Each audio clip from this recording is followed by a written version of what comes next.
అది 1976 సంవత్సరం మీసాల జీవరత్నం షేక్ కమల్ బి సంతానములో జ్యేష్ఠ కుమార్తె అయిన శ్రీమతి స్వర్ణలత గారు గుంటూరు ప్రాంతంలో జన్మించారు. 1992 ఫిబ్రవరి 5వ తేదీన దైవజనులు బిఆర్ఏ శామ్యూల్ గారు రత్నమ్మ గారి సంతానములో ద్వితీయ కుమారుడైన జాన్ శామ్యూల్ గారితో వివాహం జరిగించబడింది. వీరికి 3 కుమార్తెలు 1 కుమారునికి జన్మనిచ్చారు.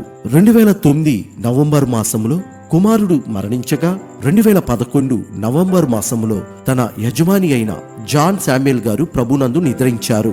కష్ట నష్టాలలో బంధువులు దూరమైన పరిస్థితిలో కృంగిన సమయమున దేవుని స్వరము వినగా ఇండియన్ పెంతెకోస్తు అధినేత నోయల్ శామ్యూల్ గారిచే శ్రీమతి స్వర్ణలత గారిని అభిషేకించడం జరిగింది.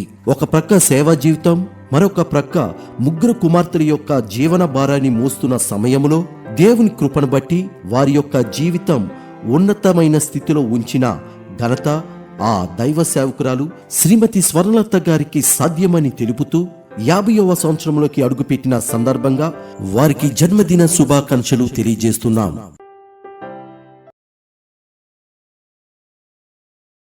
దేవునికి మహిమ కలుగుతుంది గాక.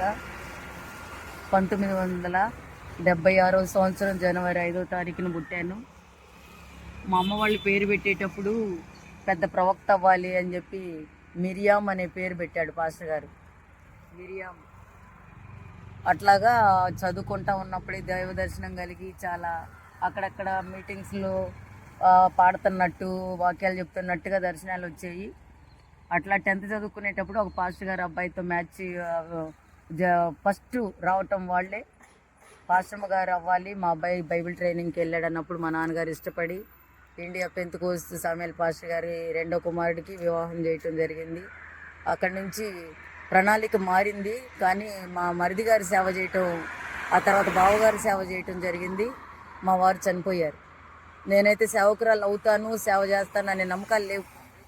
3 పిల్లలు, భర్త చనిపోయి, కొడుకు చనిపోయి, అలాంటి శ్రమల కాలంలో దేవుడు మాట్లాడి సేవ నీకు అప్పగిస్తున్నానని చెప్పి దేవుడు పరిచర్యను అప్పగించాడు. ఆ పరిచర్యను అప్పగించిన తర్వాత ఇప్పటికీ 1976 నుండి పరిచర్య చేయలేదు, కానీ 2016లో దేవుడు 3 పిల్లలు వాళ్ళ చదువులు అయిపోయిన తర్వాత దేవుడు పరిచర్య అప్పగించాడు. అప్పటి నుంచి ఎన్నో శ్రమలు, కష్టాలు, ఇబ్బందులు పడినా పిల్లలు ఒక స్టేజ్కి వచ్చి పెద్ద పాప సెట్ అయ్యి, 2వ పాప సెట్ అయ్యి, 3వ పాప సెట్ అయ్యి, 3వ పాపకి 2వ పాపకి వివాహం జరిగింది. పెద్ద పాపకి వివాహం జరగాలి. అయితే వాళ్ళు ఈ 2026 50 సంవత్సరాలు వచ్చినాయి దేవుని దయ వల్ల. ఇప్పటికీ అంతా సెట్ చేసి దేవుడు ఒక ఉన్నతమైన స్థితిలో ఉంచాడు. ఒక పాస్టర్ అనే పదవి, సేవకురాలు అనే పేరు, ఒక మంచి బిరుదుని దేవుడిచ్చి 50 సంవత్సరాల వయసులో దేవుడు మంచిగా నన్ను ఆయన సన్నిధిలో హెచ్చించాడు. అందుని బట్టి నేను కృతజ్ఞత చెల్లిస్తూ ఉన్నాను. 50 సంవత్సరాలు దేవుడు నన్ను కాచి కాపాడి ఆయన రెక్కల నీడలో భద్రపరిచి ఆయన ప్రణాళిక నేను ఒక సేవకురాలు అవ్వాలనేది ఆయన స్థిరపరిచి ఆయన నిరూపించాడు. కాబట్టి నమ్మకంగా ఇక మిగతా జీవితంలో కూడా దేవుడు నన్ను కాపాడి ఆయుధరాలుగా ఉంచితే నమ్మకమైన పరిచర్య చేసి ఆయన రాకడికి ఎత్తబడాలన్నీ సిద్ధపడతా ఉన్నాను. మీ అందరు నా కొరకు ప్రార్థన చేయండి.